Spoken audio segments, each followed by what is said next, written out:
తండ్రి సమాధానకర్తయకు అధిపతి అని పేరు పెట్టబడును.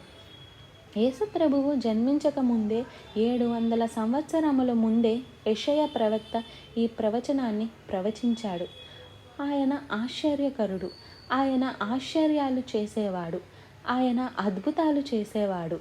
యేసు ప్రభువు చేసినవన్నీ అద్భుతాలు, ఆశ్చర్య కార్యాలు ఈ ప్రపంచంలో మరి ఎవ్వరూ చేయలేదు.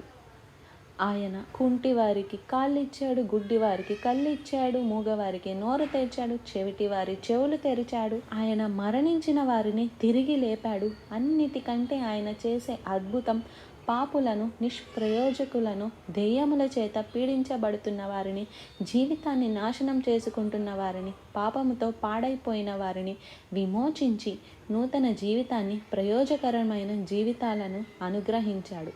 అప్పుడు ఇప్పుడు కూడా ఆయన నిన్న నేడు నిరంతరం